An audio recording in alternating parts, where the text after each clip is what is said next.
Mr. Rasmussen said she denied he was the father out of hate, not truth. He drove 160 miles every other weekend just to see his daughter. Felt like I could see that distance in his face. The real reason Ms. Miller is denying you're Zaylee's father is because she hates you. You say you've been there for your daughter her entire life, and you're here today to prove you are Zaylee's father. You're not Zaylee's father. Your Honor, I believe it's just out of pure hatred. She just doesn't want me to have visitation. Drive 160 miles every other weekend just to pick up my daughter and drop her off. He showed payment records, explaining how even with extra fees, he still bought her clothes. He said Zaylee wore the same shirt every visit. That detail stuck with me more than I thought it would. I have my child support payments right here, plus an additional $3 fee, plus an additional $60 annual fee just to pay my child support, plus that $3 with every check, plus another $60 every year to the state. And that's not very much to get what she needs. Is it enough to buy her clothes so she doesn't have to wear cut-off sweatpants and the same t-shirt every time I pick her up? Ms. Miller said she was with another man during the month Zaylee was conceived. She said Rasmussen was in another state at the time. I didn't know who to believe after hearing that. She was conceived in March of 2011. He wasn't even in the same state. He was in Vegas. At that time in March, I wasn't even with him. I was with somebody else because he broke up with me because he cheated on me. I'll be the first to admit it was a mistake. He said he got the call at work, then rushed home and jumped in his car. The snow was deep, but he drove fast and reached the hospital before anyone else. A story like that pulled something in me. Zaylee was born, you were at a doctor's appointment, I was at home because I had to work that day. I was at my job as a cashier. I got a phone call and I answered it. They said she was going into labor. I went home, quickly changed my clothes, and I drove about 45 miles in Wisconsin in December, mind you, so it was about a foot of snow on the ground. I made it to that hospital in less than 35 minutes. I beat her to the hospital. Rasmussen showed a photo of himself at age 3 next to Zaylee's. He pointed out their chins and matching dimples. I really hoped someone else in that room saw the resemblance too. She looks exactly like I did when I was 3 years old. I have a picture of me when I was 3 and a picture of her from just the other. Believe it or not, when I was 3 years old, I had blonde hair. And you say you see a distinct similarity. Yes, I do. Do you see it, Ms. Miller? You don't. I don't. You feel like Zaylee looks like the other gentleman you were intimate with. The judge read the results slowly. Mr. Rasmussen was... It has been determined by this court. Mr. Rasmussen, you are not the father. Miss Miller. He cried in court, saying Zaylee was his reason for everything. His words were soft, but the pain behind them was loud. I couldn't stop thinking about the way his hands shook. I am so sorry. I know this hurt you. Thank you, Your Honor. I don't know what I'm gonna do. She's my whole world. Everything I do is for her. She was the reason I went to work every day. I know you have a bond with her. I feel like my whole world is in ruins now. Judge Lake told Ms. Miller that Zaylee deserved to know the truth. She said this story would one day shape her whole life. That warning hit me deeper than I expected. Your child deserves to know who her father is. Whether or not that man wants to be in her life, physically present and participate. He does have a legal obligation. She'll one day ask, where's my father? Every action you take from this point will write the story that you will later have to tell. I wish you the best of luck. We have counseling for you. Court is adjourned. Ms. McBirth stood up with fire in her eyes and started throwing insults like knives. She called the child's mother trash, trouble, and a trifler without blinking. I felt the air in the room turn heavy. This woman is trouble.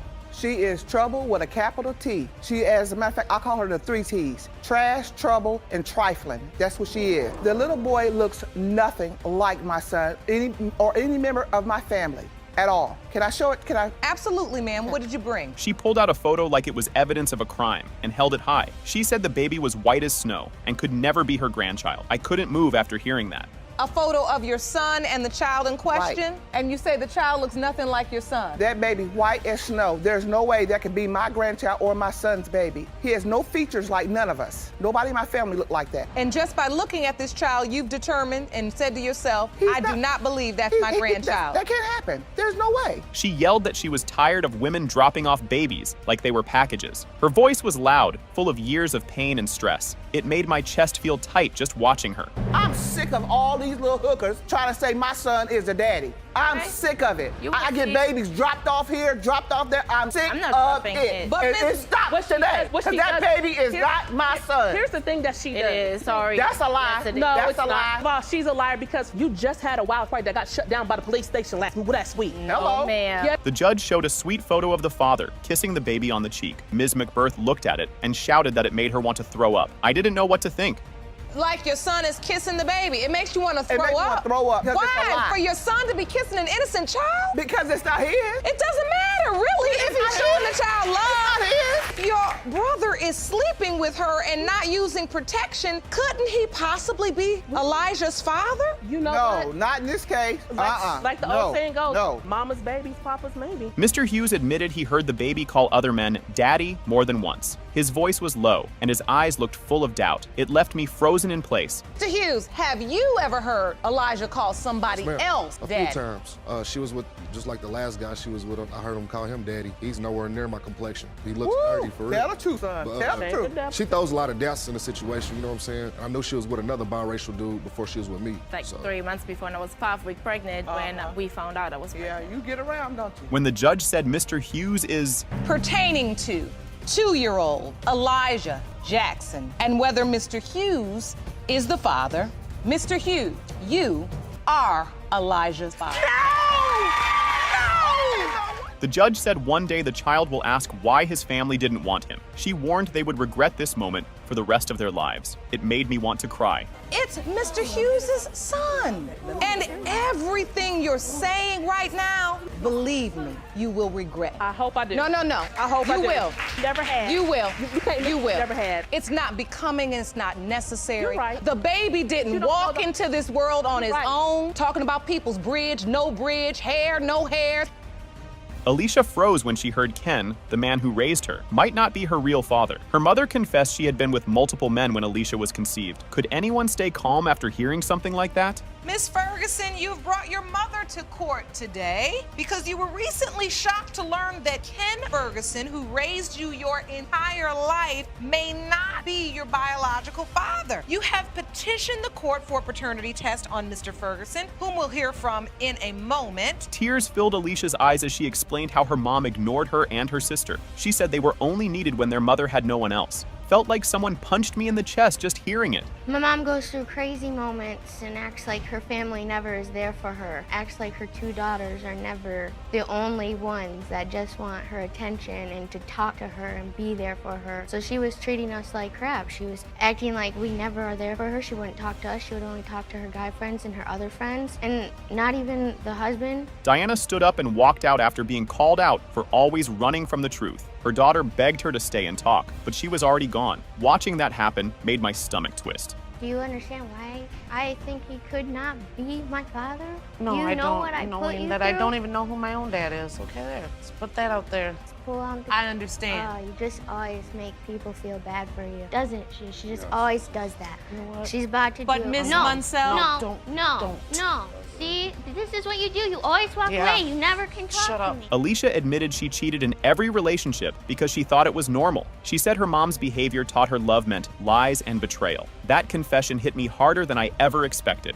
I thought cheating was okay. I cheated on every person I was with until today. And the person I'm with today can't stand my mom. She thinks I'm gonna, yes, I am gay, by the way. I came out to my mom. That's the only thing she accepted me with. And she did support you. That's the only thing she's ever supported me with. Ken revealed he doubted Alicia's father from the beginning. He saw strange cars at their home and heard rumors about Diana being with other men. My heart sank listening to the pain in his voice. Within like 2 weeks, my sister started calling me saying, hey, there's cars down at the house, like every other day. Could be a guy or 2 guys and a lot of guys before she got pregnant while we lived together. Crushed me to know that she cheated on me because she was the only one that I slept with, you know, and married her. Now to find out that she slept with other guys before we was married, it's just... Diana returned to court but offered no apology, only anger. She told Alicia there was nothing left to fix between them. Honestly, I didn't know whether to cry or scream at that moment. I'm not a perfect mom. I never tried to be. I never, I did what I could do. So, But I love you, and I never once regretted having you. so Miss Munsell. But that's all that I came here for, was for you to find out. I asked you if you wanted to repair our relationship, and you said you did. You've always wanted to repair our relationship. Yeah, Why are you I gonna did act it until like you that? stand there and degrade me like you have been. Now it's time for the results. Mr. Ferguson, you are her father. The judge said Diana walked away because she couldn't face what she had done. She begged Alicia to leave the door open for forgiveness. Hearing that, I found myself hoping they'd get a second chance. She keeps walking out those doors because she doesn't want to face the truth. Because facing the truth means she has owned and recognized not just what she's done to herself, but what she's done to you. I don't want you to give up on your mom just yet. Maybe you can begin to forgive her for those mistakes she's made, and I'm hoping she'll begin to forgive herself. Ms. Hooker says she's tired of caring what people think of her baby. She feels like everyone looks at her like she doesn't belong, like she's something dirty. Honestly, it made my chest tighten. How have you been affected by Ms. Baker's doubts about Kania's paternity? I'm just sad sometimes. I try to deal with it now. Like, I really don't care no more. That's how I feel. I don't care anymore. I don't care who feel nothing about my baby. I don't care. It just seemed like everybody else looking upside my head like I'm an animal or something. Like, every time I'm sitting down doing something, they looking at me like I'm just outcast of the group. She looked like me, so why is a problem? That's why I just say I don't care about nothing. Her mother speaks up and defends her daughter with fire in her voice. She says the real hurt came from the family, not Ms. Baker. Felt like the air in the room got heavy. It's not that she don't care. Her feelings been hurt, so she hold her guard up. It's not Miss Baker who denies Kenia. It's her family who makes my daughter. She was too fat to be his baby. She fat like them, and to say about my grandbaby. My daughter's feelings have been hurt. It's always talk about her like she this tramp, and I'm like, enough. Ms. Baker reveals her son was shot and died only days after the baby was born. The room falls into silence as the weight of it sinks in. That part hit harder than expected. May I ask what happened to Keyshawn? He was shot on a Sunday and he died that Friday. I'm so very sorry. He just told me to promise him that. She swears to add her baby's name to the obituary if the test proves it's Keyshawn's. Her voice shakes but stands tall. That promise stayed with me long after. I have already told them if it comes back saying Kenia belongs to Keyshawn, I'm going directly back to the funeral home and get a set of obituaries made. So when this baby grow up and she read her dad's obituary, there's her name. The judge announces the results. It has been determined by this court. The percentage of relatedness between Ms. Baker, Mr. Abraham, and Kenia Abraham is 0%. And this is why right here. Ms. Baker. Hooker screams, storms out, heartbroken and shaking. Her voice echoes as she disappears. That sound still plays in my head. Because you know you slept somebody else. Miss Hooker. Miss Hooker. No. Hey, go in there. Go in there. Go in there. You do too much. I don't care because you always need it. Let me. Jason stood frozen as he heard the worst news imaginable. His best friend and his own brother had both slept with the woman he loved. He remembered it clearly, right as he was moving their last box. That hit me like a brick to the chest. Best friend at the time pulled me aside and told me him and my brother had both slept with me. What? I was hurt. They both. Your Both. Honor, he They both cheated in the slept. very beginning of our relationship. It was even No. before we were months. Yes, it is true. I do admit that I did do those. I did cheat on him with his best friend and his brother. She admitted the truth without blinking. She had been with the brother too, saying Jason didn't give her love or attention. She said it felt like she didn't matter to him anymore. Can't believe she said it like it was nothing. But you slept with my brother too. Yes. You slept with my best friend and my brother. His brother, I was really young at the time. And You keep talking about how young you were. If you were so young, you shouldn't sleeping with everybody. Okay. How did you end up sleeping with his brother? It was an attraction. He was paying me the attention that Jason was not. Even while pregnant, she found comfort in another man who treated her better. She said she slept with him, even though she was still with Jason, and kept it secret. The way she said it made my stomach twist. When I found out I was pregnant, we had a lot of problems at that time. We had already cheated on each other. And then I met somebody else that was taking care of me. I ended up sleeping with him while I was with Jason. When you give birth Yes. to the child, he was there. Yes, he was there. I cut forward. I've been there since day one, taking care of the baby and this woman. Day one, Your Honor, I was there. One night, during a fight, she shouted that Jason might not be the father. He said it broke him completely, and the tears came fast. My heart cracked when I saw his face. I think we were in an argument, and out of nowhere she throws at me, "You're probably not even Jason, the daddy of Jason anyway." I crumbled Throw right it there, at him started like crying. that. I would never What? do that. You told me after this long that I'm not daddy and we're in an argument? What is it? Am I the dad or am I not? How you gonna break my heart like that? I love that little boy, and I know what it's like not having a dad there. Jason's close friend took the stand and shared how Megan sent selfish messages, demanding money. She said the relationship got messy the moment they started dating. Every word from that friend felt like a warning I should never ignore. The minute we started dating, all the problems came. Megan would blow up his phone. She texted him and was like, better keep your job, honey, because all I want is your money. I never, and ever bad. said And she that. was like, you know, all I want is your money. All you I need made to do my is go to own money, work. honey. And you saw the text. Megan did not like me from the gate. Didn't know I don't her. know. I really don't. I never had a run-in with her. I wasn't How can nasty I not towards like her. somebody and I it was didn't know? Megan's new boyfriend spoke with calm and said he never tried to replace the real dad. He talked about caring for Jason, showing up, and helping when needed. Something about the way he spoke stayed with me. I do things that a father is supposed to do. I never try and take the place of his biological father because I'm not his biological father.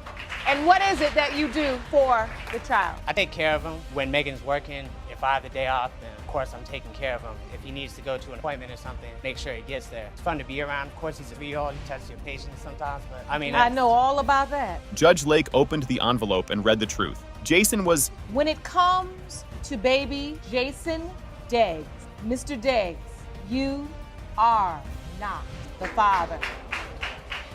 Judge Lake stared at Megan and let her have it. She spoke with fire, saying Megan lied through the entire pregnancy and played with a man's heart. Every word made me want to shout, yes, exactly! I am disgusted that you would perpetrate this lie on this man during your entire pregnancy up through a delivery room. That wasn't his child. I could tell by the look on your, he was more nervous than you were. Sometimes I have to get up and give what I think, but right now, you sitting up there and you got a cute face, but you got ugly ways.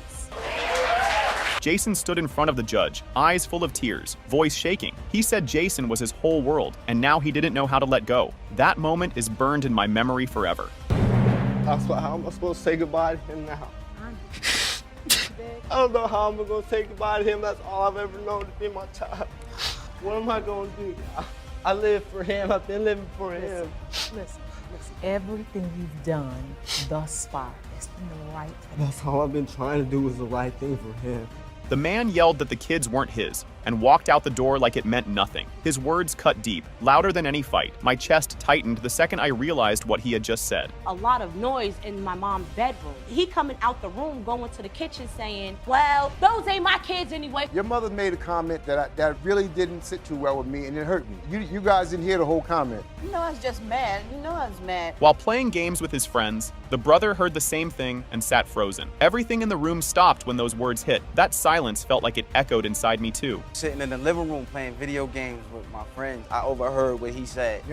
So you overheard this as well? Yes, I did. Me and my friends actually, and I was just sitting there like we was having a get together. Everybody was at the house. Their mother, cornered by questions, said she wasn't sure who the real father was. She mentioned a name everyone had whispered for years. That kind of uncertainty left me feeling completely lost. I don't know who's the father. I just don't know. I don't know. So explain the different last names. Why my name is Razor, his name is Hunt, his name is Jacob, and your name is Hammonds. Where I get Hunt from? You say his name came from grandma. He been there for everything. Precious, I'm getting married in January. He's supposed to walk me down this aisle. She admitted she had been with Uncle Tommy, the same man they grew up around. The kids started, confused and hurt. That truth twisted my stomach in a way I didn't expect.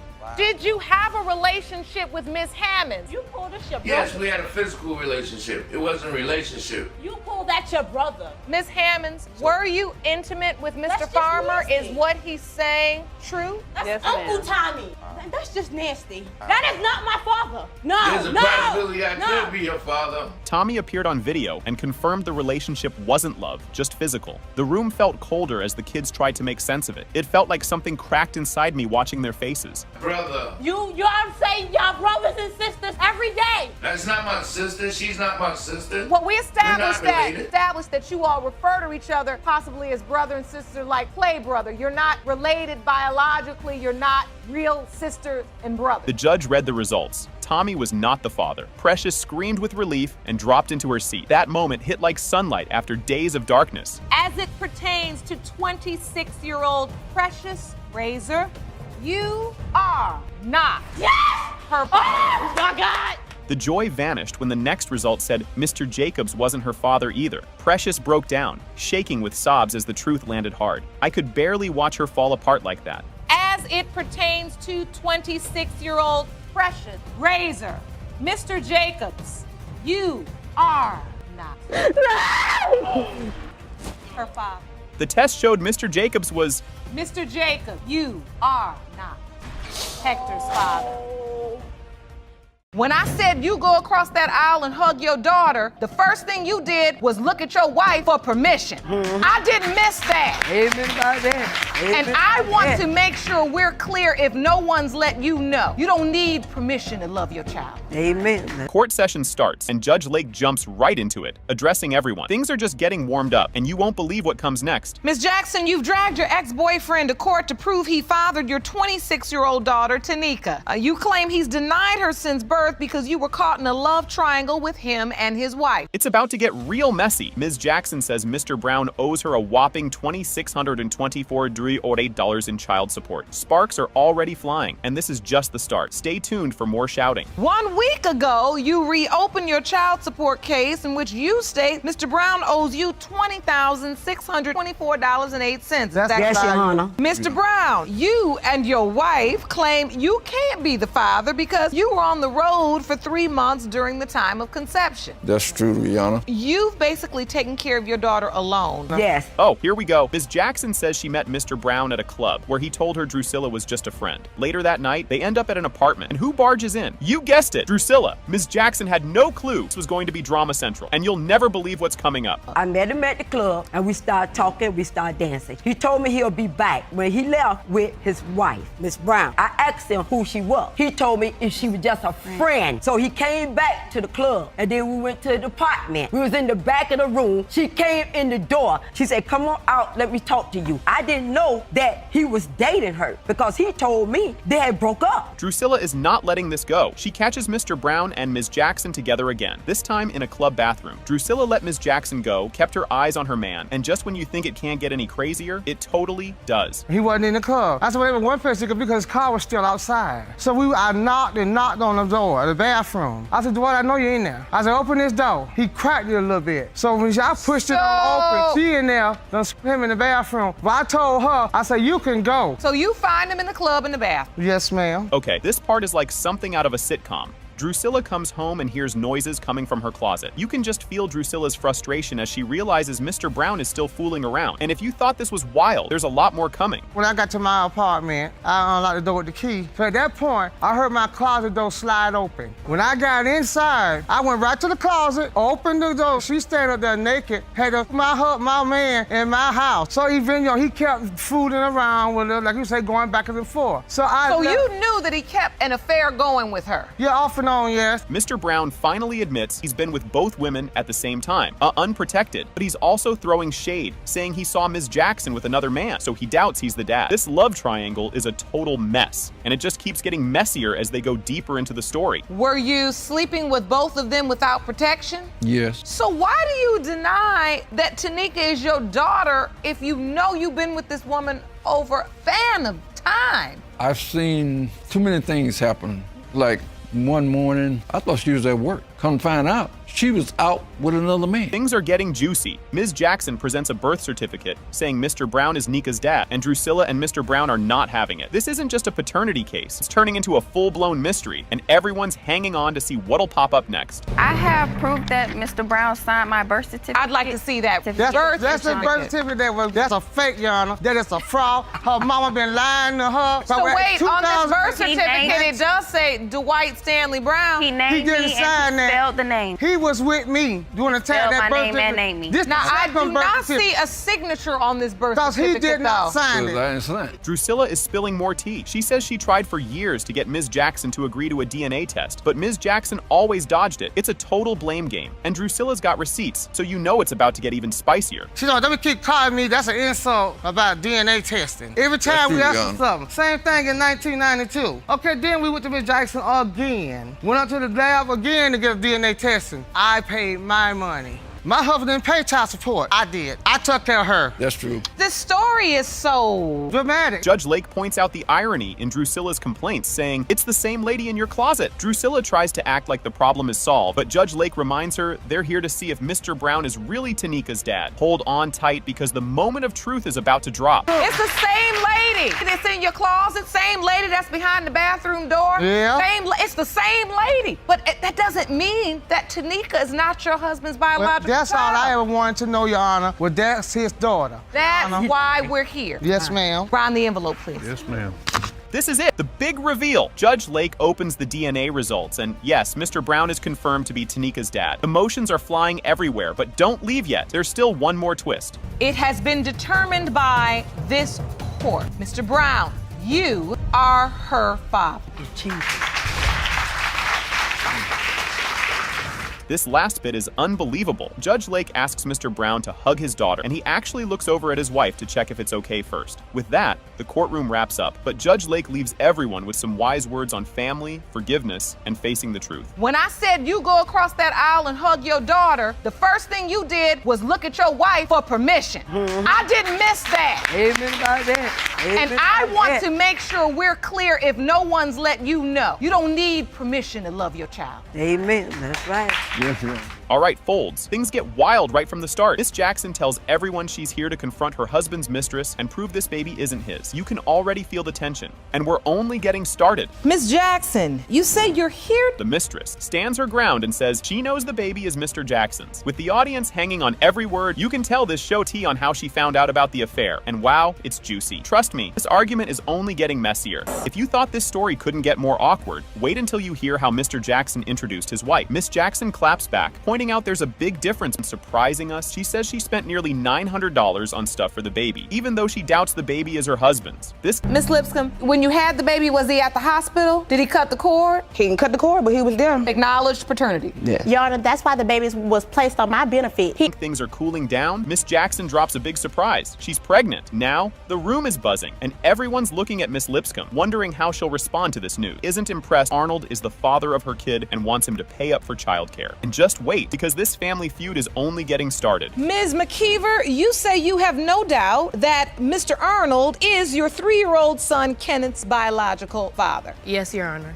You've requested Crazier by the minute. Mr. Arnold, you and your aunt, Ms. Henderson, say that Ms. McKeever admitted to sleeping with 2 other men, but now you claim you're the one who's been put on child support for a boy who's definitely not yours. Yes, Your Honor. Judge Lake isn't having any of it, and Standing that she's responsible for paying you back this month. And that is, yes. get ready for a bombshell. Mr. Arnold's aunt, Ms. Henderson, says there's a mystery guy that might be the real father, not her nephew. This whole maybe another dad twist really shakes things up, but the tea is still brewing. Everything is not being said. There was another young man involved who was supposed to be these kids' dad. 2 years, now all of a sudden, my nephew is being blamed for these kids. Because if they was, why would you name another man saying that they was the dad? Who is this young man? Do you know? I don't know him personally. Who is No, this I other don't. young man, Ms. McKeever? The other young man that I was with, he ended up going away. Ms. McKeever dives into the timeline of her romantic encounters, and let's just say it's complicated. Judge Lake looks like that the window of conception was about 24th of December to the 31st. Yes. You say you were intimate with the and the DNA test came back, it said 0%. So what I did was... Do you have any evidence of that test? and it's clear Mr. Arnold needs to get it together before it's too late. So now you're here. Even if it's determined that you're not this child's biological father today, that does not change the legal issue you're faced with, is that you have been named this child's father by default for failure to show up. And then go from there, and there's no guarantee. Do you understand this? Yes, Your Honor. Here we go, the big moment everyone's been waiting for. It has been determined by this court. Mr. Arnold, you are his father. Step up, baby. Just step up. Okay, this case is about to get messy. The courtroom kicks off with the case of Tisby versus Quarterman, where Ms. Tisby believes Mr. Quarterman is the father of her daughter, Jordan, and has been dodging a DNA test. You can already tell this one's going to be full of wild twists and turns. Ms. Tisby, you were in love with the defendant and claim he has been ducking your request for a DNA test for your daughter, Jordan. You and your mother say he better step up and be a daddy when today's results prove what you've always known, that he is Jordan's father. Right off the bat, Mr. Quarterman throws some serious shade. He claims Ms. Tisby only shows up to ask for money and doesn't believe he's the dad. This is just the beginning, but you can already feel the room heating up. Mr. Quarterman, you say the plaintiff is delusional and is only trying to use you for money, and when the results reveal you are not her child's biological father, you want her out of your life for good. Correct. Mr. Quarterman, you say she's using you for your money? Anytime they come around, it's about money. Yes, ma'am. Now it gets even more awkward. They can't even agree on what their relationship was. Ms. Tisby says they were together, and he even said, "I love you," while Mr. Quarterman claims it was just a casual fling. This whole "were we or weren't we" thing has everyone scratching their heads. I felt like we was in a relationship, because basically he was coming around the whole time. He even told me he loved me, so. That sounds like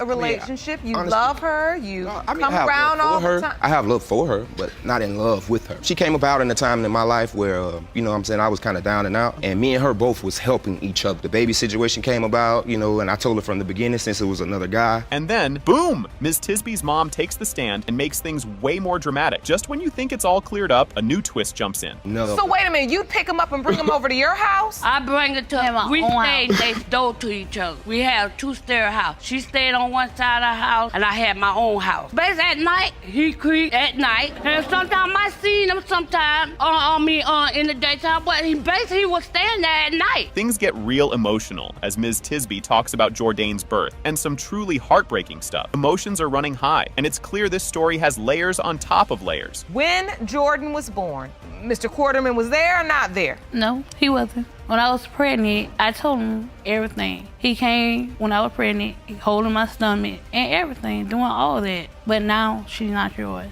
Tell me about the birth. On the 16th of April, I had her. On the 17th, they told me to come in the hospital because my little girl passed away.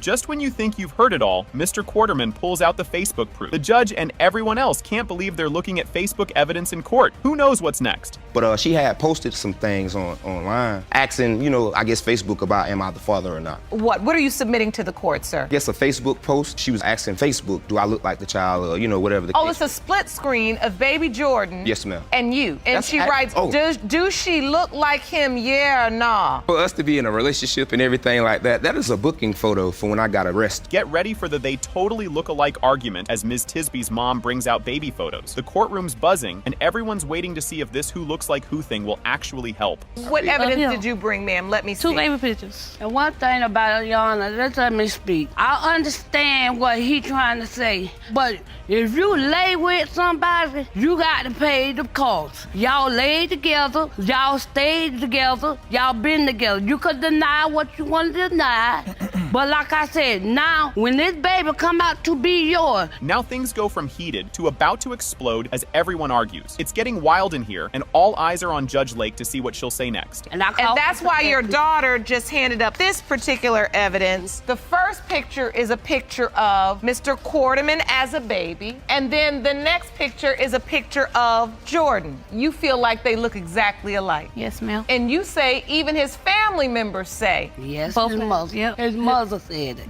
You see that little girl there? That's a princess. She everything to me. And here it is, the big moment. Judge Lake opens the DNA results and drops the bomb. It has been determined by this court, Mr. Quarterman, you are not the father. What? Huh. Shantina. All right, this story is wild from the jump. Mr. Clark is suing Ms. Bailey to get a DNA test to see if he's the dad of her baby, Vanique, and wants $1,560 for some clothes she allegedly torched. This courtroom is about to get messy, folks, and we're just getting started. Mr. Clark, you were suing the defendant for a DNA test and for $1,560 for damages you claim she caused to your property because you deny paternity of her 2-month-old daughter, Vanique. You say today you will prove you are not Vanique's father. Yes, Your Honor. Yep, you read that right. Ms. Bailey straight up admits to burning his clothes. She says she was 7 months pregnant, mad as a hornet, and couldn't handle that he left her for someone else. So she decided his clothes needed to go up in flames. But this bonfire is just the start of the drama. Ms. Bailey, you say you were on fire when Mr. Clark left you for another woman while pregnant with his child. Yes, I was. You are 100% certain he is your daughter's father. Additionally, you are countersuing Mr. Clark for $300 for half of Vanique's child care expenses over the last 2 months. love. If you thought this was just a breakup, Mr. Clark's cancer diagnosis takes this story to a whole other level. They're hanging on to that maybe with all they got, but we all know there's more drama coming. During this relationship, like, started growing up big, like it was a big tumor on the side of his neck. And so we went to the hospital, he found out he had cancer. He started his chemo sessions and everything, but before then... And you all were together when this happened? Yes. They said, are you guys interested in having children? And we both like, no. And they was like, well, there's an 80% chance that he can't have children during his chemo. So you know I can't have kids. But there's still that 20% that he can. Mr. Clark's doubts just keep getting louder, thanks to both science and his new girlfriend whispering in his ear. Oh, the plot thickens, and he's definitely not done talking. Your doubt stems from the fact that as you're undergoing chemotherapy, you've been informed by your doc that this would affect your ability, possibly. Yes. And that's why they suggested to you freeze some of your sperm, because they knew that there was a chance that this treatment could affect your chances of having children. Yes, ma'am. You proceeded with your treatment. Here comes the science. They even brought in a doctor to clear things up, and things got even more confusing. Looks like the science talk didn't help, and now everyone's looking around like, what now?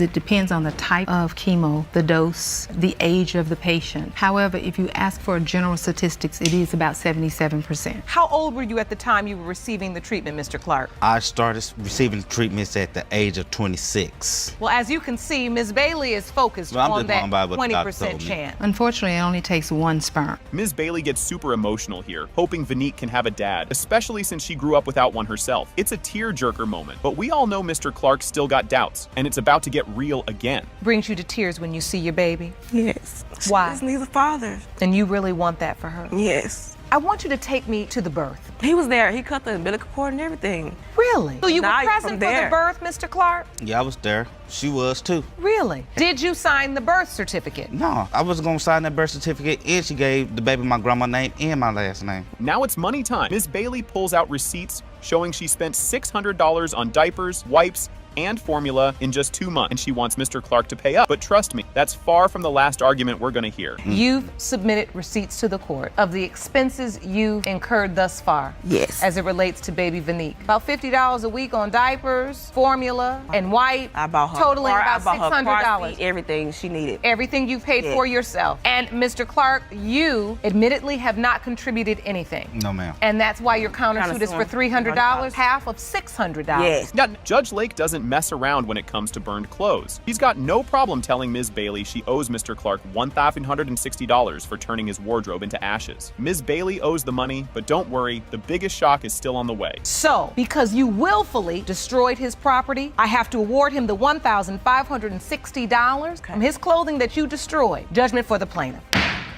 Moving forward. I think we're ready for the results. Burn no clothes no more. You all done? Yes. A lot of unfinished business here. I hope you're taking note, Miss Hudson. You quiet over there. Just poke, both of you, back and forth. You can't even get the result. Here comes the moment we've all been waiting for. DNA results are in, and it's a jaw-dropper. It has been determined by this court. Mr. Clark, you are not the father. I wanted him to be the father. I wanted him to be there. All right, folks, you won't believe what's about to go down in this courtroom. Judge Lake starts things off, introducing the case of Martin v. Pinner. Ms. Martin admits she made a big-time mistake around the time she got pregnant with her daughter, Royal Blue. Things are just heating up, and it's only the beginning. Ms. Martin, you admit to making a huge mistake around the time you conceived your daughter, Royal Blue. You claim that one moment of weakness will cost you your fiancé if you cannot prove today that he fathered your child. This relationship sounds like it's hanging by a thread. Ms. Martin shares that things are so bad that Mr. Pinner has moved out of the bedroom and now lives in the living room. The tension between these two is wild, and you can just tell there's more drama on the way. Well, at this point, me and Romeo have no relationship because of the paternity of our daughter. I made one mistake back in the past that he knew about, and now he's claiming that he knows nothing about it. The relationship is in turmoil. Yes, he completely moved out of the bedroom. Like, he lives in my living room. Oh, and here's where Mr. Pinner's side of the story kicks in. And trust me, it's not pretty. His trust issues are real, and this whole thing is starting to sound like a soap opera. She says that she let me know right away, but it was a month later after she found out that she was pregnant. No, that's true. You know, when you feel like that is why would I fake it and just, you know, be laying in the bed with somebody that's already lied to me, then I'd be dishonest to the relationship. But you were laying in there before. You were dishonest with me in the beginning, and you're dishonest with me now. The reason why I'm not sleeping in the bedroom is because I'm not sure if Royal is mine or not. Now, Ms. Martin tries to explain her side, and it's, well, messy. Their stories do not match up, and the arguments are getting louder. I'm going to tell her about the mistake. At the point in time, Romeo was doing him, as we say, partying, not coming home. I completely moved to Wisconsin with him. I even said, if I come up here for you, I'm about you, we're gonna do our family thing. And when I got up there, it went totally left. He left me in the home by myself. It'd be days at a time before I saw Romeo. Just when you think you've got the story straight, Mr. Pinner drops his version of the truth, and it's totally different. These two can't agree on anything, and it's all going off the rails. So it's your testimony, Mr. Pinner, that she didn't tell you the day after the party. She told you 1 month after she was already pregnant. Exactly, Your Honor. She said, well, I have something to tell you. You know, when I had that party, I woke up the next morning. I'm pretty sure I had sex, but I don't know who it is. Like I said, that's very irresponsible. To this day, I don't even know the person's name. I didn't wait a month. I told you the next day. I was honest from the jump. So, Ms. Martin? Hold on, because now they're bringing up all their issues from way back. Mr. Pinner claims Ms. Martin changed after having their first child, started partying more. Judge Lake points out they've both been playing the blame game, and it's seriously messy. Like, how do these two even live together? After she had our oldest daughter, she changed completely. I guess she felt like she missed something. She started to go out partying, kicking it, in clubs. We got a child. You leaving me here with the child. I work and go to work and try to take care of my family and provide. You are turning this whole around. I have made my This mistakes. Excuse me. I have had made my mistake. But at the same point in time, we were supposed to work with it. Judge Lake isn't holding back here, giving some advice on why tit for tat never works out. The judge isn't sugarcoating anything, and you can feel the tension rising. She moves to a different state, following behind you. When she gets there, you still out and about doing things. He out hanging out, he don't want to come home, I'll start partying. We hear this too much. Now, thing I tell women all the time, we lose the tit for tat every time because you lose your senses and you do something stupid and you get pregnant. Yes, ma'am. And here we go. Ms. Martin reveals she actually left Mr. Pinner during her pregnancy because things got so bad. Their arguments are all over the place, and it's hard to know who to believe at this point. He participated for about 3 or 4 months. That's not true, Your Honor. He went to doctor's appointments with me, Your Honor, yes, I did. until I decided one morning I woke because he didn't come home. I packed everything I owned in that house and I went home. And it took him 24 hours to even realize it took all I had to pack up my daughter, me being pregnant, and all my clothes to go home, to leave this man. Judge Lake takes a second to talk to Ms. Martin, who's clearly feeling guilty, and it's kind of intense. She says she regrets her mistakes and just wants her family back. This moment gets pretty real, and it makes you wonder if there's any hope for them. Like I said, Ms. Martin, we never win this game of tit for tat. And I can see how hurt you are, because I'm sure when you moved and followed him to Wisconsin, this is not what you had in your mind. No, ma'am. And to be honest with you, Mr. Pinner, I'm sure this is not why you asked her to come. This is not what you planned either. No, it wasn't. This is not what you all had in your mind. And I can see, Ms. Martin, you're not proud of what you did. This is not who you are. Judge Lake asks the million-dollar question if Royal Blue is his daughter. Would Mr. Pinner actually stay? He says he would, but he needs to let go of the past. Judge Lake tells him he can't keep bringing up the party if they're going to move forward, or they'll be back in court soon. This is the moment of truth. They're about to find out if he's really Royal Blue's dad. If Royal Blue is your biological daughter, can you unpack that bag? Yes, that's exactly what I want to do. I'm a straight shooter in here now. When you unpack that bag, you have to unpack it with an intention to let go of the baggage of the past. Yes, sir. Now, you just can't unpack the bag and then on a random Wednesday just decide you're gonna get mad again because she had that party. I understand what you're saying, Your Honor. Or we'll be back here again. All right, here we go. The big reveal. It has been determined by this court. Mr. Pinner, you are the father. Thank God.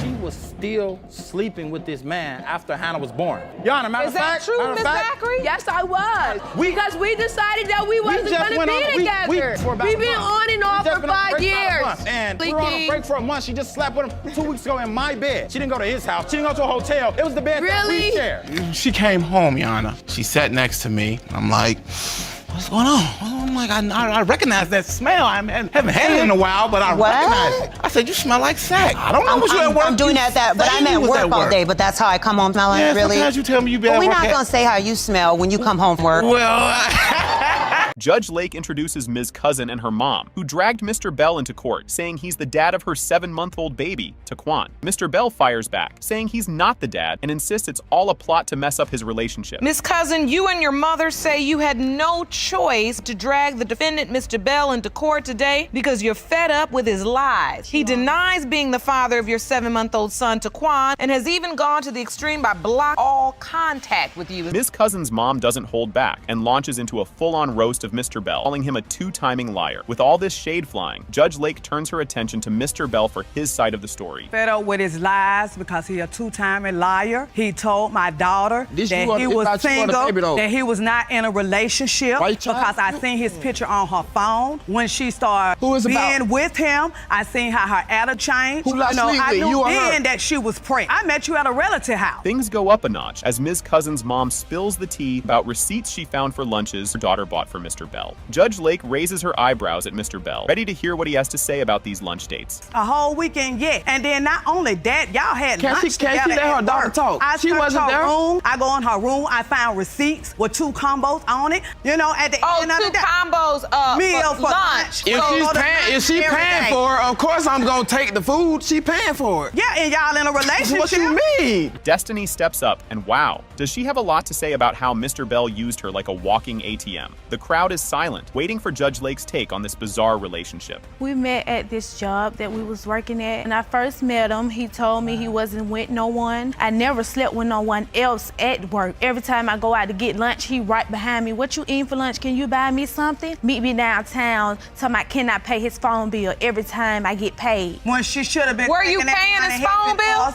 Yes. Just when you think this story can't get wilder, Destiny's mom reveals how she and her husband have been covering all of Taquan's expenses. Judge Lake gives Mr. Bell a sharp look, clearly ready to hear his excuse. Because me and my husband have been doing it for the last 7 months, buying milk, strollers, walkers, baby bed, car seat, everything. That take a toll on me. Destiny was on a good route, somewhere to work. Once she got that job, fell into the footsteps of him. And today, I'm walking in her shoes. I've been taking care of Taquan. Mr. Bell's response is so chill, you'd think he's talking about the weather. Judge Lake warns him to get real, reminding him that his version doesn't exactly add up. You can tell the judge is about to unleash some major truth bombs. What was the nature of the relationship in your mind? We met at work. I only seen her outside of work maybe twice. We was never together because I had to go home to her. I was staying with her and my kid. Were you flirting with her at work? Yeah. Now it's getting juicy. Mr. Bell and Destiny go back and forth about who told him about the pregnancy first, with Mr. Bell insisting he heard it from her manager, not her. Judge Lake gives Mr. Bell a side eye that says, I'm not buying it. She didn't tell you, she told the manager, and the manager told you. And once I went to her and told her that it's not mine, the first thing, I don't want no baby by you anyway. I don't want a baby by you anyway is different from the baby is not yours. Which did she say? Both. Why you lying? It just me up, man, so I can go on my life and you go find your baby daddy, man. And now, the plot thickens as Mr. Bell's girlfriend, Ms. King, takes the stand, talking about how she found out about Destiny. Judge Lake's about to dig even deeper into this love triangle. He gave me her name or whatever. I searched for her on Instagram. Of course I'm gonna search. I see Cortez is her profile picture, and I see her bio. She's like, oh, I love him. That's the one for me and stuff like that. So I requested her. I didn't really think nothing of it. It looked real immature to me because they didn't have physical pictures together.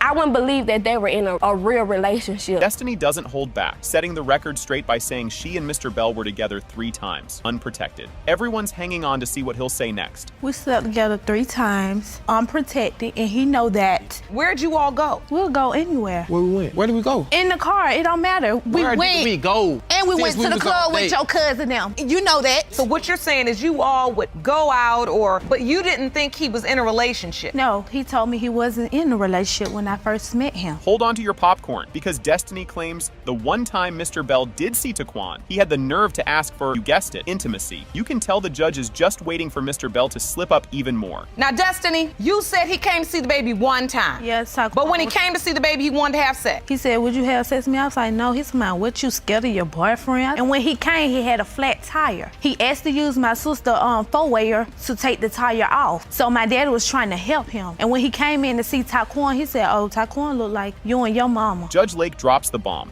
It has been determined by this court. Mr. Bell, you are the father. Thank you, Lord Jesus.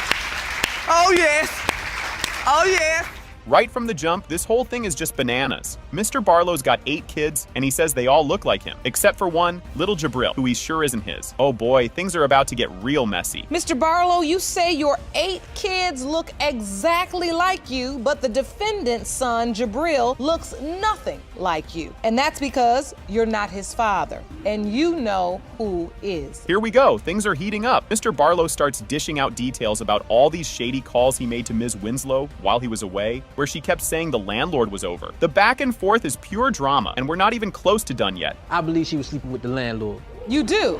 Yeah. And that's not possible, Your Honor. The landlord. Why do you believe that? What evidence do you have? While I was away, I would call all the time because I got a long past of infidelity. A very long history. I left. When I went away, she said pay back some. Okay, plot twist. The landlord is suddenly super generous and things get weird. Ms. Winslow explains that the landlord let her move in without a big deposit because she'd gotten scammed by another landlord. This story's only getting crazier and Mr. Barlow's side-eyeing gets worse. What I went to do is get my lights cut on and they told me that the place that I was trying to rent wasn't even rentable. Therefore, I'm driving around in a U-Haul with no place to go. I come across a landlord. I have no money. I just gave my $2,000 to a landlord. Okay, well, since you don't have anything right now and I see you with your 3 children in a U-Haul truck, when you get the deposit back from the previous landlord, then you can start paying me. If you thought this couldn't get more awkward, welcome to Mr. Barlow's jealousy issues. Mr. Barlow's convinced something's up, and the way he's talking, it sounds like he's about to start a conspiracy club. You know what the real problem is, Your Honor? Mr. Barlow didn't know what the landlord looked like, so when he finally saw the landlord, he was like, oh, I thought the landlord, when he found out he was around our age, that's when his insecurities came in. I came home one time, I just popped up, right? I pop up one time, they crossing the street. I think the dude is a stranger because I ain't never met him yet. Now the plot thickens. Ms. Winslow drops a hospital mix-up bombshell. At this point, it feels like anything could be true in this saga. He doesn't look like me or Mr. Barlow, so now that leads me to believe the only way that this baby is not this man's child, he's not mine. I believe something happened at the hospital, and it would devastate me, Your Honor. I have a strong connection with my son. Now, if this boy isn't my son, that means not only do I have to find out. Judge Lake tries to wrap her head around the baby switch theory, and you can tell she's a little mind blown. You can feel the tension as Judge Lake walks out, and everyone's holding their breath for answers. It's about to get real. You pulled up research, and this is research that talks about the fact that there are about 28,000 babies that get switched at birth in the hospital every year. Now, sometimes that's temporary, but sometimes permanently. And you have so much doubt, not just surrounding the paternity, you're the child's mother because everywhere you go, people are asking you. Cue the dramatic return. Judge Lake announces that Ms. Winslow is, without a doubt, Jabril's biological mom, 99.999999% sure. So we finally have one answer, but Mr. Barlow's still on the fence. You know he's about to demand more proof. These results state that the probability of maternity is 99.9999%. You, Ms. Winslow, are Jabril's mother. That's all I needed to hear, Your Honor. And I can see you're truly relieved. It's a weight lifted off of my shoulder. Time for some backstory, and it's juicy. Ms. Winslow lets loose about their on and off 11-year relationship, mentioning that Mr. Barlow has fathered multiple kids with other women while they were together. Mr. Barlow's jealousy is on full display, but the way this story's going, there's still more to come. And I have never cheated on this man. I've been with this man for 11 years, off and on. He have not only had twins on me, but triplets as well. So it's not like a little simple thing like he hasn't done anything to me. Yes, as a woman, I stand here with my backbone, and I've accepted all of his wrongdoing. Now things get official. Ms. Winslow whips out the birth certificate with Mr. Barlow's signature on it. That signature makes him legally responsible, whether or not he's the bio dad. It's getting intense, and you know it's all leading up to the big reveal. The birth certificate, Your Honor, that Mr. Barlow so gracefully signed. So, Mr. Barlow, this is your name? Yes, listed as the father on the birth certificate. Yes, it is. So I was there during the delivery. I was there to sign the birth certificate because there's no way for me to say this is not my child. I got 9 children, and out of those other 8 children, the moment everyone's been waiting for, DNA time. It has been determined by this court. Mr. Barlow, you are the father. Thank you. Thank you.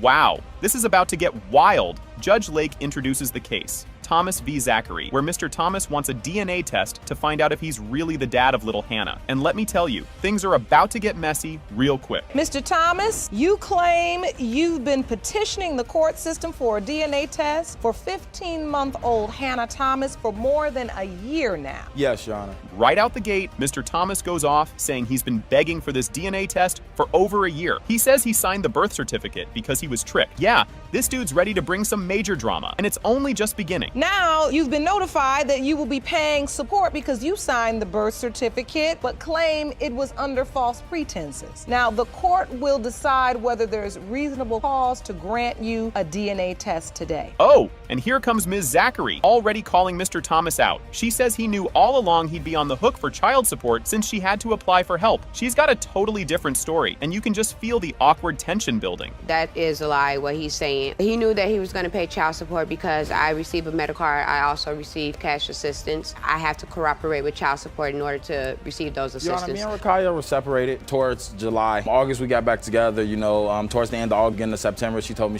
I feel pregnant. And we went to buy like maybe 4 or 5 pregnancy tests. Mr. Thomas thinks he's got the timeline all figured out, saying he and Ms. Zachary got back together, and soon after she told him she was pregnant, he figured, hey, that's my kid. But oh boy, if only things stayed that simple. Now, I found out that I was pregnant September 18th, to be exact with you. I went to that doctor's appointment and I came home. I handed him the papers. This is my results at the doctor. This is my proof of pregnancy. No, Your Honor, I never received any paperwork, Your Honor. She said she was between 3 to 5 weeks. We got back together in August. We were having a lot of makeup sex, you can say. So I'm like, okay. Now, here's where Mr. Thomas starts getting real suspicious. He says Ms. Zachary started looking way too pregnant for the timing she gave him. Things just weren't adding up for him. But little did he know, this was just the start of his head-scratching moments. So you're doing the calculation in your mind and you say if baby was conceived in August, then... More than likely, I didn't have any doubts that it was my baby. After a couple months, you know, I'm looking like, wow, you know, she's getting kind of big, kind of fast, you know? She's, 5, 6 weeks. What's going on? Okay, so this doctor's visit really sends Mr. Thomas's brain spinning. He sees paperwork showing she's further along than she told him. And he's like, hold up, those dates don't match. But hey, it's about to get even weirder as they keep talking. Went to the doctor, maybe probably was about 3 or 4 weeks later, and he was telling me like, look, you need to be honest about smoking a cigarette. Here's her paperwork. And he showed me the paperwork and it said 15 or 17 weeks or something like that. I'm like, hold on, wait a minute, y'all. No. Yes. The doctors asked her, told her, encouraged her to stop smoking, but you also gotta look at the paperwork. Now let's talk about that break. Mr. Thomas is all, a break doesn't mean you start dating other people. But Ms. Zachary's like, yeah, that's exactly what a break means. These two clearly need a dictionary, but wait till you hear what Mr. Thomas says next. Break for us is, I'm leaving out the house, I'm gonna go to my parents' house for a while, or you leave and you go with your mom or something like that. No, that's not a break. That was a break between us, and we were always back together within a month's time. So it was still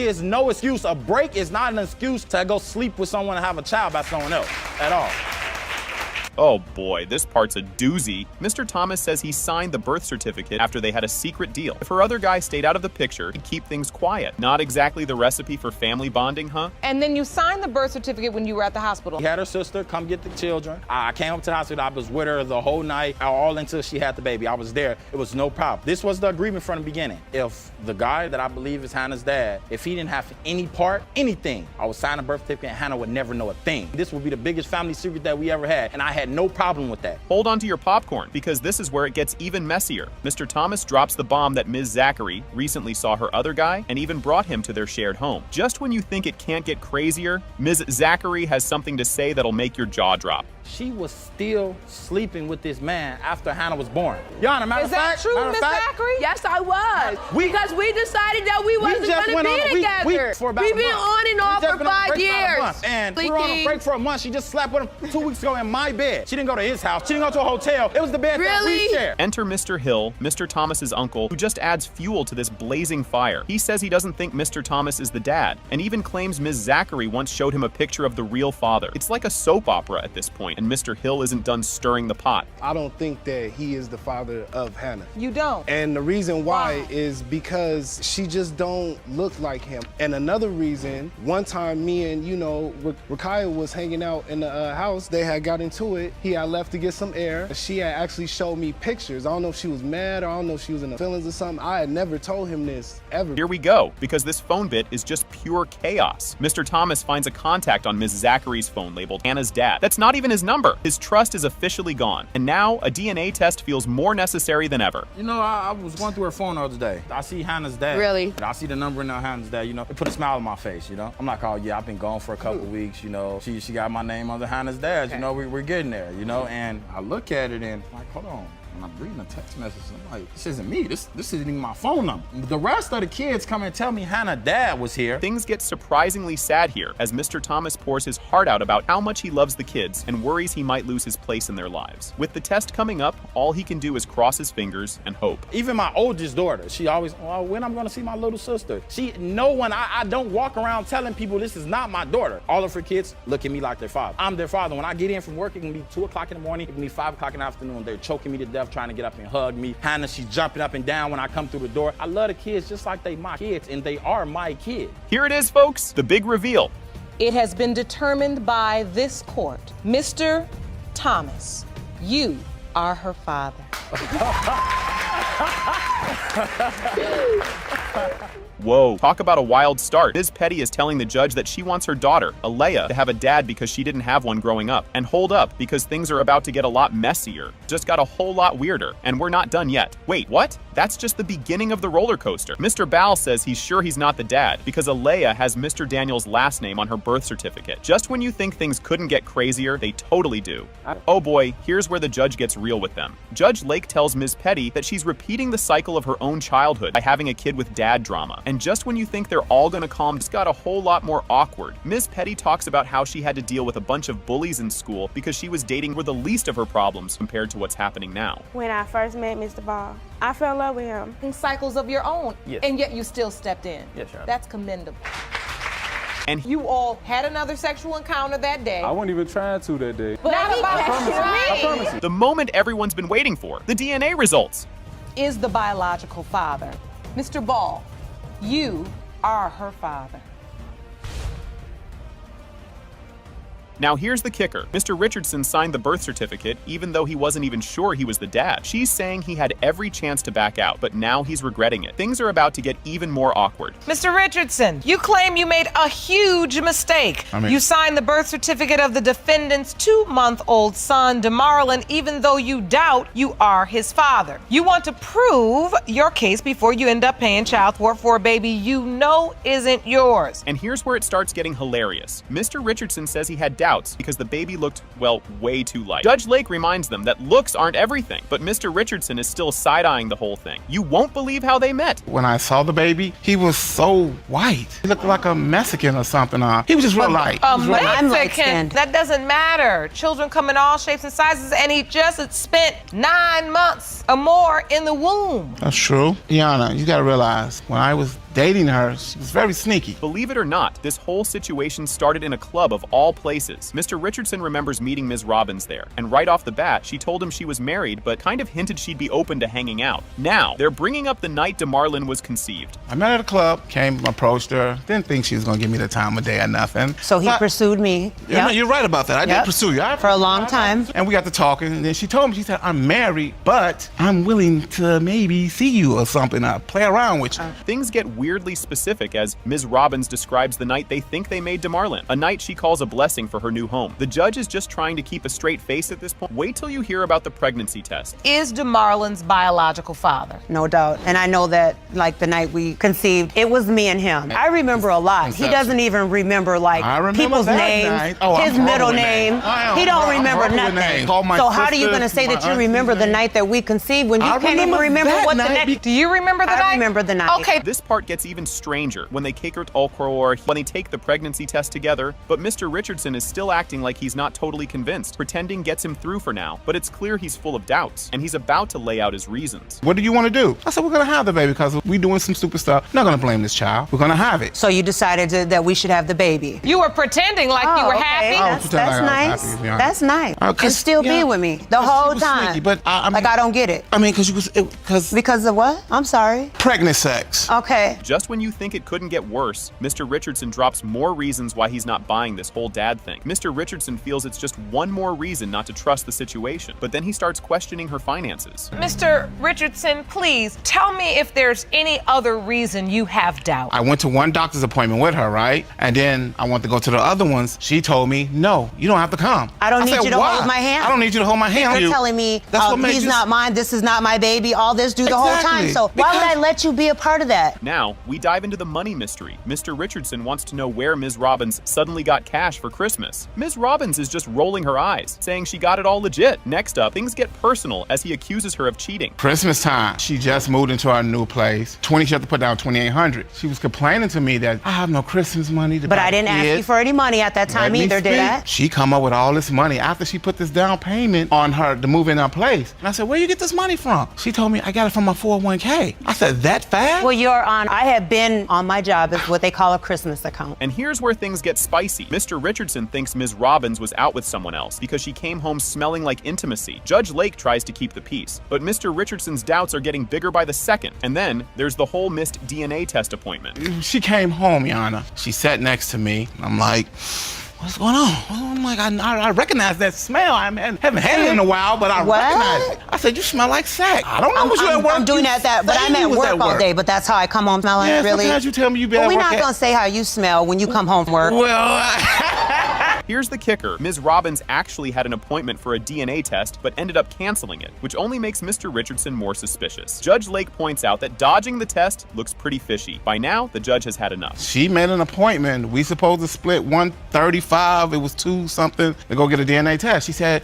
I set an appointment. I'm gonna come at 4:30. 3:30 come, sitting around, okay. Appointment's at 4:30. 4 o'clock come, we sitting around. 4:15, we sitting around. I'm like, what's up? And I asked her. But did you go to the appointment? No, Yana. This case hits a boiling point as Judge Lake starts calling them out for all this back and forth nonsense. But finally, she's about to reveal the results, and everyone's on edge. This is honest, Ms. Robbins. Whether he's right or wrong, only the DNA is gonna be able to decide that. He feels like what you say has no credibility. Because when you met him, you not married, then you was married, then you gotta get your divorce decree online. You don't have a physical copy of it. And in this moment in time, you have the opportunity to resolve all of this and shut him up. Judge Lake decides to really push Ms. Robbins on why she dodged the DNA test that could have solved all of this. The judge gives both of them a piece of her mind about all these games. And now, here come the DNA results. That looks like you dodging the test. But I'm not, though. We got the appointment. We were going to reschedule it now. Why? We rescheduled it because I told him that we could do it at a later.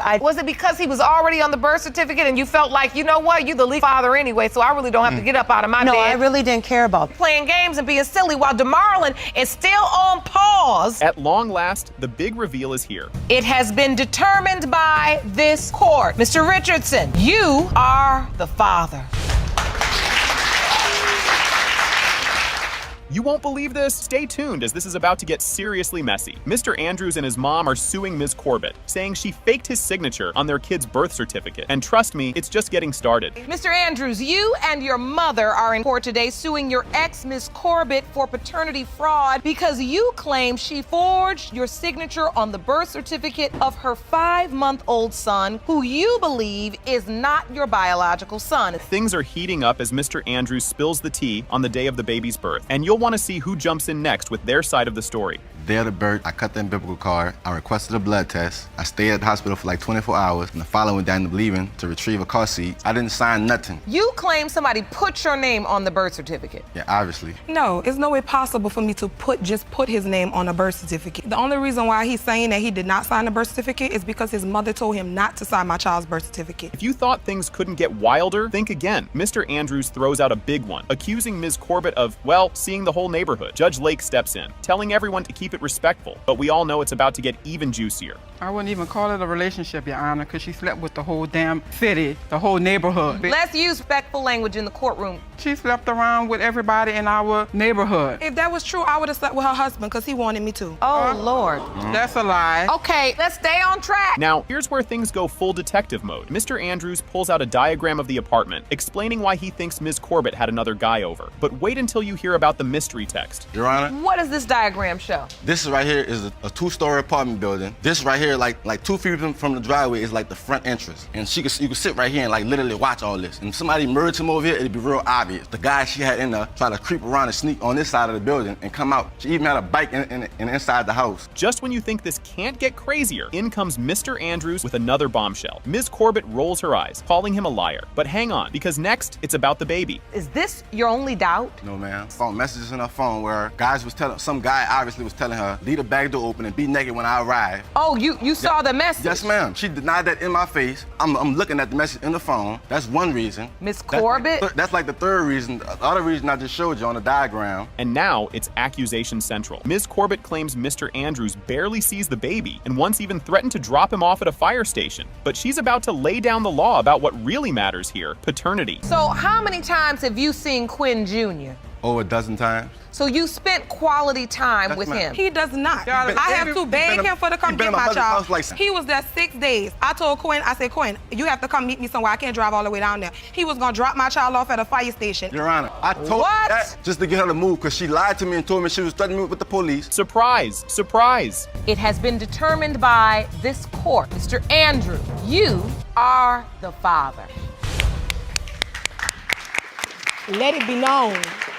Those first week or two, we had sex like 4 or 5 times a day. So you had it in your mind that if I get my wife pregnant, she'll stop stripping. Kind of like how she just said, I'm gonna strip and I'm gonna do whatever I want. That's what I'm gonna do. I said, oh, really? Okay, I'll give you a 9-month break on me. I mean, so. Things kicked off wild, and it only got crazier from there. She's certain his denial is all because of his girlfriend's influence. This sounds simple, but trust me, it's anything but. Ms. Caples, you say you are 100% certain that the defendant is your 15-month-old son, Jason's biological father, and today he's going to put his name on the dotted line right in front of his girlfriend. The relationship status was about as confusing as it could get. You'd think things would be easy after that, but wait till you hear what's next. What was the nature of this relationship? To be completely honest, Your Honor, me and Mr. Harris, we were never in a relationship. Okay. Let's clarify that now. We were just sleeping together. That's pretty much it. Were you in another relationship? No, I was not, no. No, I wasn't. You find out you're pregnant. Obviously, you weren't using protection if there's a question that he's biological father. Yes, Your Honor. And right when you thought you'd figured it out, another guy pops into the story. Miss Caples admits she did date someone else, but it was after she got pregnant with Jason. This timeline is all over the place. So who's this other guy that was in the picture? After me and Mr. Harris were done and over with. You were already pregnant at the point you started dating the other man? Correct. And I have an exhibit if I could show you. Absolutely. Please step over to the podium. Thank you. As you can see, my son Jason was born January 9th, 2016. Me and Mr. Harris were intimate for 9 months, all the way up until May, the beginning of May. If you thought things were weird before, now it's exhibit a time. But Mr. Harris is like, maybe? Since he was apparently seeing other women too and doesn't remember the exact dates. I mean, could this case get any messier? Mr. Harris, if you don't remember whether or not you were with her, is it because you were involved more than one woman? So that's why you really can't say for certain who you were with on what date. Now, Ms. Caples, I have to ask you, were you involved with more than one man? No, I was not, and he did not tell me that he was dealing with other women while me and him were talking. So I did not know that he was playing the Men usually don't tell you. They want to keep She getting went through my phone and text other women back. This part, total shocker. Just when you think you've heard it all, the story somehow gets even more awkward. When we contacted Mr. Harris and told him that Ms. Shatera Caples summoned him for a DNA test, he said, I don't know who you're talking about. I said, Muffin? That is correct. I'm pretty sure I told him my name. Would you remember Shantira or would you remember Muffin? Would I go by around town? If you having sex for that many months with the same person without using any protection, you gotta at least know their name. Just when it seems like it can't get worse, we learn Mr. Harris wasn't there when Jason was born. You'd think things couldn't get more uncomfortable, but oh, they do. Did he get to come to the delivery room? He didn't have a ride, Your Honor. He didn't have a ride? Have a ride. No, I was at the work when she delivered the baby. The next morning I came up there and I looked at him. He didn't look like me at all. No, he does and not. I had my doubt. I had been had my doubts, but like I say, everybody around town says that she goes around saying it's another guy's baby. Did you sign the birth certificate? No, I did not. Because you did not want to, or you were not even asked? And here's where the cringe hits max level, as if things weren't heated enough already. Hold on, what is this about the hospital room, Ms. Caples? She was undergoing surgery, getting ready to have my tubes tied. That is my job. Your Honor, as a woman, I would not want to be in a room with a woman that's having my boyfriend's baby. Okay, so you were the patient. You work at the hospital, right? Yes, ma'am. And then that was where they told you your station or where you were supposed to be? You were assigned to that? Today, we got our stuff to do. Yes, ma'am. Things got intense as Mr. Harris Harris admits he wasn't so sure Jason was his son, thanks to rumors and Miss Caples' comments. Now, everyone's on edge to see if he's the dad or not. Have I heard all your doubts, Mr. Harris? A lot of people around town telling me it's not mine. Let's say that's her words. People are telling you he's not yours. Then she even says he's not yours. Keep pushing me away while I'm trying to be there for the child. But you don't think it's he's kind yours, of like he's not. So why would I keep? That's why I don't want to include you. That's the reason for you that. don't think he's yours. All right, that's what we're here to solve today. Right. That's exactly why this courtroom exists. The moment finally arrived and the tension was through the roof. Judge Lake reads the DNA results. Mr. Harris is not Jason's father, but Judge Lake isn't done with them just yet. She's got some parting wisdom. It has been determined by this court. Mr. Harris, you are not the father. Thank you. This case kicks off with a wild claim. Ms. Bailey, along with her daughter, is suing Mr. Parker, her daughter's estranged husband, for a cool $3,691.50 in childcare costs. And believe me, it only starts getting juicy. Ms. Bailey says Mr. Parker ditched her daughter when she was 16 weeks pregnant, leaving her to fend for herself without any help. And trust me, the accusations only get weird. Things are heating up. Mr. Parker claims Ms. Bailey's daughter neglected him, saying she refused to feed him and made him feel worthless. And guess what? The drama's just getting started. The last few days there, Your Honor, she told me that I wasn't worth nothing. I was not allowed to eat, that I was not allowed to be a part of this family. That's a lie. Just when you think it can't get any stranger, Mr. Parker claims Ms. Bailey's daughter put a padlock on their bedroom door to keep him out. But wait till you hear what Mr. Parker says next. Couldn't get any wilder. Mr. Parker insists he was kept off the baby's birth certificate, which he says proves she's hiding something. And just when you think you've heard it all, Mr. Parker's mom steps in. It's family drama time as Charlotte Perez, Mr. Parker's mom, testifies, accusing Ms. Bailey's daughter of leaving Mr. Parker at her house anytime she needed a break. Judge Lake's patience is about to be seriously tested. My son, they had one car that he bought, so she would have a car for her and these children. He was able to buy that car because he claimed me and my child on his tax. But it don't do no good if you don't work, stay on welfare and food stamps. You know all right.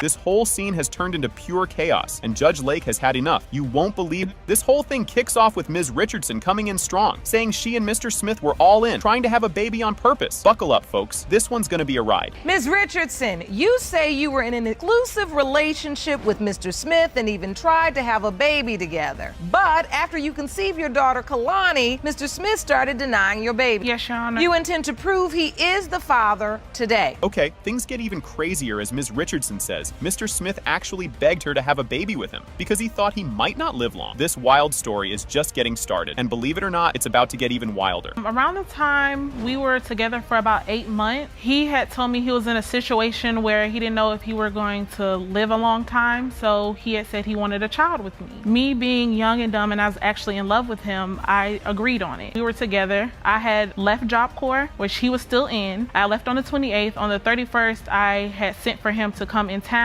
for the weekends. Judge Lake has zero chill and jumps in right away to give Ms. Richardson some real talk. You just know the judge is about to drop even more truth bombs. You cannot have babies by everybody you feel like you fall in love with. I can see, we about 3 minutes in, and I can see that you decided you had fallen in love with him. And from there on, everything you heard come out his mouth, because he stood right here and the second thing out of his mouth was, I really wasn't trying to be with her that long, but if we wanted to have a baby and she wanted to do it, okay. Everything is so nonchalant. Things go from sweet to awkward real fast. Ms. Richardson says she told Mr. Smith she was pregnant, and he was way too quiet on the phone. He kind of mumbled that he wanted to see the pregnancy test, but had doubts from day one, even though he says he was excited. Mr. Smith explains his mixed feelings, while Ms. Richardson says there was no way she cheated. Drama alert. What was his reaction? He was quiet on the phone and he had asked to see the pregnancy test. And so, Mr. Smith, when you got this news that she was pregnant, was it the news you wanted to hear? Were you excited about having a baby? I actually was excited. At what point do you feel doubtful then? Well, I was doubtful at the first. You were? Yes, I was. And now, Mr. Smith's twin sister, Brianna, steps in to pour some fuel on the fire. Things just got real messy. She would say stuff that would make him feel even more like Kalani's not his daughter. I would hear voicemails. I would see messages. And what did these voicemails say? She was upset at him. She just was saying how Kalani was sitting. She was with another dude and she was smiling and she was happy about the person, basically insinuating. Sitting in his lap. Yeah. Looked just like her. Oh, here's a twist. Enter Mr. Brock, the godfather father, who's here to set things straight, or at least try to. But don't worry, it's about to get even more awkward. What is your relationship exactly with Ms. Richardson? I'm gonna keep it real with you. I would die for Brianna, and I'll take my last breath for that little girl up on the screen right there. And that's my goddaughter. And it's just because I've built that relationship with them that quick. We've told each other things that I have told nobody else. Oh God, this is so exhausting. So, you all are all just kids. Exactly. And everything is so intense. Next up, Ms. Bagley, the twins' mom, is here with her own roller coaster of emotions, saying she really wants Kalani to be her granddaughter. And if you think that's heartfelt, just wait until the DNA bombshell drops. Do you believe Kalani is your granddaughter? Yes, I do. They always did have problems, but I stayed neutral, because I didn't want to get in between not seeing her because I'm on my son's side, but he was holding the baby and kissing on her. I'm like, I don't even know this guy. Do my son know this guy? If you're a godfather, why we don't know you? Judge Lake calls for everyone to focus on Kalani, saying, all right, enough of this drama, let's get real. The room is silent as they prepare for the DNA results, and you can feel the tension. You all have all been through a lot, and because of that, you all are taking actions, like I said, that really don't support Kalani. And in this moment, let's all just refocus as we go forward to these results. Finally, the moment of truth. It has been determined by this court. The biological father is Mr. Smith. Get ready, because this one starts off strong. Mr. Hunter opens the case with a big claim. He doesn't think he's the dad of Ms. Holden's son, Josiah. But Ms. Holden, she says she's 100% sure he's the dad. The stage is set for a wild back and forth. Mr. Hunter, you opened your case in paternity court because you say there is no way you fathered the defendant's son. She's only saying you did because of the financial security you provide for her. Ms. Holden, you admit you were confused about your son's biological father because you were given incorrect medical information, but you are 100% certain Mr. Hunter is the father. Brace yourselves, folks, because this guy's doing dad duties even with big doubts. Mr. Hunter explains he's been buying everything from diapers to baby clothes for Josiah. Things are getting complicated real quick, and this is only the beginning. Because I take care of him financially, I do everything. Buy him diapers, milk, I buy clothes. Everything a father has to do to take care of a child, I do it. So you pretty much stepped up as a father. Yes, ma'am. You have, but you have doubt. But Miss Holden, has he gotten emotionally attached to Josiah as well? Yes, Your Honor. So pretty much has accepted this child as his own? Yes. This story of how they got together has some interesting twists. Judge Lake thinks it's sweet, but we all know there's more to this romance than just cake and good deeds. Well, we lived on the same street. I met him when I was 15. We both was in a relationship. Then we both became single. I invited him over to and he offered to pay for the booth at the party and offered to buy the cake. Did you have any benefits in the back of your mind that you were looking to get later? No, ma'am. You didn't. Just a nice guy. Pleasant and refreshing, right, Jerome? Hold up, they can't even agree on what happened the first night. Ms. Holden says they got cozy on her birthday, but Mr. Hunter says, nope, that didn't happen. If they can't even agree on this, it's gonna be a long, bumpy ride. So at what point did you all turn this platonic friendship into a sexual relationship? Did you what about dating? How did this happen? The night of the party, we both was intoxicated. Oh. I invited him over, yeah, but that and night, one thing led to another. That night we didn't sleep. Yes, we did, Your Honor. So on the birthday night, you said you did have sex, and Mr. Hunter, you say you did not. Yeah, we did that night. Things are getting messy, folks. They argue about using protection. Hunter says yes, Ms. Holden says no. And wait until you hear about how she dropped the pregnancy news on him. So were you having sex with protection? No. Here we go. You all haven't agreed on one thing yet. Who said yes? She said no, I said yes, we were using protection. No, we wasn't. That's what we call reasonable doubt in a criminal court. So now listen, you're having sex, one says you're using protection, one says you're not. Are you having sex with anybody else? When Ms. Holden tells Mr. Hunter she's pregnant, it's pure drama. Just when he thought things couldn't get worse, she tells him there might be another dad possibility. Get ready for a bombshell about the birth certificate. So when you find out you're pregnant, you got one friend that you dating that Mr. Hunter is aware of, and now you've also made this friend, Mr. Hunter, into a sexual partner. When you get pregnant, who do you tell? Mr. Hunter. What happened? I called him over, and he came over, and I was so sleepy, and he was like, you must be pregnant because I'm sick. This is a real wait, what? Moment. Ms. Holden admits she put another guy's name on Josiah's birth certificate, even though Mr. Hunter has been the one paying for everything. And yep, we're about to dive into due date confusion. Did you put Mr. Hunter's name on the birth birth certificate, Ms. Holden? No, Your Honor. Did anybody bring a copy of that birth certificate? I have evidence. I'd like to see that. This is Josiah's birth certificate? Yes, Your Honor. Mr. Hunter, is that your last name under? No, ma'am. Whose last name is that, Ms. Holden? The other guy. The other guy. Oh, you think this story makes sense? Think again. It's like a math puzzle gone wrong, and the suspense just keeps climbing. In November the 15th, this is when I slept with Mr. Hunter. I went to the doctor. My first due date they gave me was August 2nd. I went back to the doctor, and they gave me August 9th, and I slept with the other man on the 18th of November. When you had the original due date, for you counted back. Yes, that Mr. Hunter was the father. Grab a tissue, folks, because this part's kind of sweet. Mr. Hunter shares that he's grown attached to Josiah, who's just started calling him Dada. What he says next makes everyone's heart break a little more. You know, Mr. Hunter, I can see this really bothers you. I mean, it bothers me because I'm starting to get attached.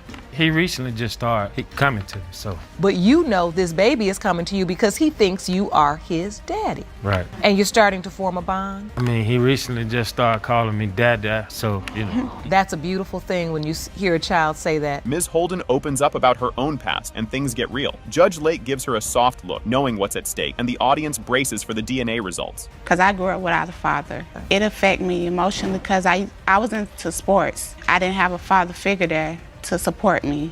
And now I have a little boy that might be a football. He needs a father there to support him. And your fear is Mr. Hunter will leave or not be as present in this child's life if it's not his biological child? Yes, Your Honor. Talk about a jaw dropper.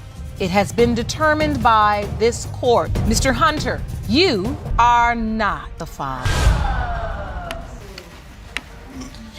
Guys, oh boy, you're not gonna believe what you're about to see here. She's hoping to save their family by proving he's the dad, while Mr. Cottle says if he isn't, he wants his name off the birth certificate ASAP. And trust me, this is just the warm-up. Mr. Cottle, you say you're not a doctor, but when a woman is having sex with more than one man at the same time, the odds are against you. And once the results reveal you aren't the father, you want your name off the birth certificate. Just when you think it can't get crazier, Ms. Wolf talks about her ex, Lucas, cheating on her with her friend. So she took it as her sign to get back at him. Trust me, things are only heating up. We met on a dating site, and I moved in with him about a week after meeting him. 2 weeks in our relationship, I invited my friend to come hang out with me. While I was sleeping, I woke up and I went to the bedroom door. The door was locked, so I kept pounding on the door for them to open it, and I saw my friend's underwear on the floor. So right then and there, I knew that they had sex, and then I asked them. It was like, yeah, we did have sex, I'm sorry. Just when you think there can't be more people involved, here comes Mr. Chittum, Ms. Wolf's ex-boyfriend, who's ready to tell his side of this tangled story. If you think it's a lot now, wait till you see what's next. You were in a relationship with Miss Wolf first. That is correct, Your Honor. And you started a sexual relationship? Yes, Your Honor. And then she said she invited her friend to come, and you and the friend slept together. That is correct. So now how do you find out that Miss Wolf was then intimate with your friend, Mr. Cottle? One of my friends texted me. What did she say? She was pretty much denying it all. The judge pulls out some Facebook photos that make the whole thing even wilder. And yep, things just keep getting weirder from here. Is the court uncovered a couple of Facebook photos. Now this is you, Ms. Wolf, kissing Mr. Chittum. Yes. And on the bottom of that screen, which you can't see, you were a Dallas Cowboy fan. Yes, Your Honor. Then we uncovered this photo. This is you and Mr. Cottle in pretty much the exact same pose, but a different team, because this one says Seattle Seahawks. All right, so here's where things get real. Ms. Wolf tries to deny it, but the polygraph says otherwise, making Mr. Cottle wonder what else he might be missing. Just wait though, there's more to come. Mr. Chittum, you met with a certified polygraph expert, and you were asked the following question. Did you have sexual intercourse with Ms. Wolf during her pregnancy with Zane? You said yes. The lie detector determined you were being truthful. Yes, that is truthful. Only up till I was pregnant, and you knew that. Things take a cringe-worthy turn when Judge Lake reads some pretty spicy messages Ms. Wolf sent Mr. Chittum. Spoiler alert, it's about to get even messier. So this message was from approximately 3 weeks ago. Are you joking me? He does nothing for you? God, he got me so angry. Come blank me. It doesn't say talk, but it says come blank me. He answers why, and you answer I need blank. This next part has everyone in the courtroom's jaws dropping. Trust me, this story is one for the books, and there's still more to go. So, Miss Wolf, why are you so convinced Mr. Chittum is not Zane's biological father? I have evidence. Oh, you haven't. This conception calculator indicates you were ovulating between the 22nd and the 27th? Yes, Your Honor. And you tracked this. I mean, it is possible for a woman. I planned it, yes. Oh, you tracked it and you planned it? Yes, because at the time I loved Lucas and I knew he couldn't have kids and I wanted us to have a family. It's time for the DNA reveal, and no one's breathing in this courtroom. Judge Lake opens the envelope, and guess what? It has been determined by this court. The biological father is Mr. Cottle. You are the biological father.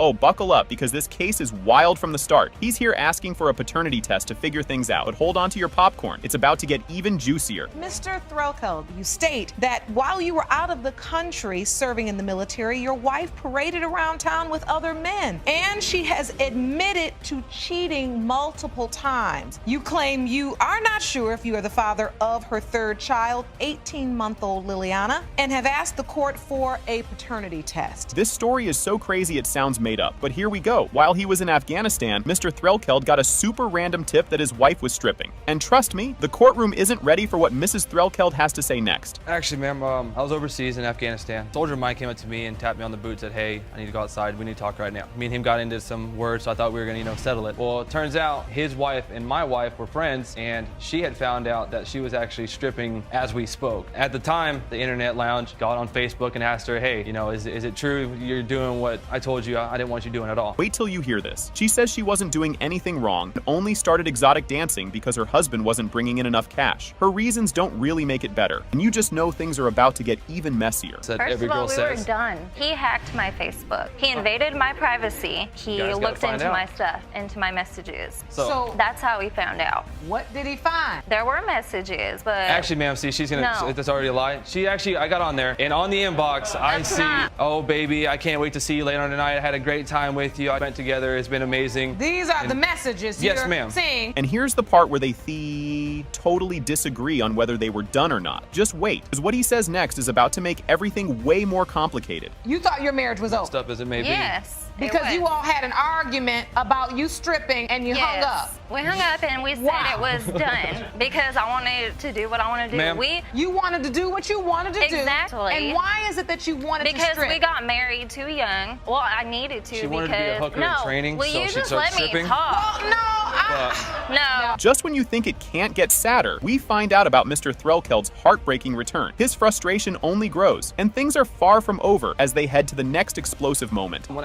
the day I was supposed to come back home from overseas, we were told before we even got on the plane that the news was going to be there. I get there, and not my father, my mother, my wife, like I said, we'll quote that, weren't even there. They call everybody's names up, everybody's clapping and cheering. They come to my name, and it's just dead quiet. No one was there. So as everybody's getting ready to go home, I'm sitting there with my bags. I didn't even have a phone yet, so I couldn't even call her. I'm sitting there under a street light, army bag on one side and a suitcase on the other. Now this part is straight out of a soap opera. He decides to call up the guy his wife's been chatting with, but it's not exactly the convincing response he was hoping for, and things just keep heating up with the next argument. Because I saw the guy, she hadn't fully admitted that she's been seeing this guy, so I snatched the phone from her and I started going through it. There was a number that she'd called like 13 times. So I called him right back, and he answers the phone, hey, I said, who is this? Are you the one that's... And now her defense, she starts laughing, saying, I knew he was just going to say that. He's just saying that to make you mad. And it was ridiculous. I mean, that was just the only defense. So when he calls the guy on the phone, you deny. What was he thinking? Kind of moment. Mr. Threlkeld reveals he thought a baby might actually fix things. His plan didn't go exactly as he thought, and now things are about to get even more awkward. When I got back home, within those first week or two, we had sex like 4 or 5 times a day. So you had it in your mind that if I get my wife pregnant, she'll stop stripping. Roger. Because that's going to definitely what she be tells me, kind of like how she just said, I'm going to strip and I'm going to do whatever I want because that's what I'm going to do. I said, oh, really? Okay, I'll give you a 9-month break on me. I mean, so. Here's where the drama gets cranked up. He wanted her to take a lie detector test to settle his doubts once and for all. The shocking stuff just keeps coming as we finally get closer to finding out the truth about Liliana. Mr. Threlkeld, you asked your wife to take a lie detector test at some point. Before she came back, I said, look, obviously the path we're going down right now isn't a good one. My insecurities, I'd like you to take a lie detector test. And She kept saying, oh, yeah, it's fine, I'll do it, no big deal. She starts, getting nervous. I could start telling from body language and, tone of her voice, she was getting nervous. We don't need a lie detector test, we just need communication. This is where it gets brutal. Mrs. Threlkeld admits there's only a 50-50 chance that Liliana is her husband's daughter. It's a super tense moment for everyone in the room, and just when you think you can't take anymore, it's finally time for the big reveal. Do you think, honestly, that he is the father of Liliana? It could be 50-50 chance, honestly. Your Anybody got a quarter? Do you understand that for a man, for any person, that would be really hard to accept? There is a part of me that listens to you both talk and sees that one, if not both of you, maybe still wants to make this work. And here's the moment everyone's been waiting for. Pertaining to 1-year-old Liliana, Mr. Threlkeld, you are Liliana's father.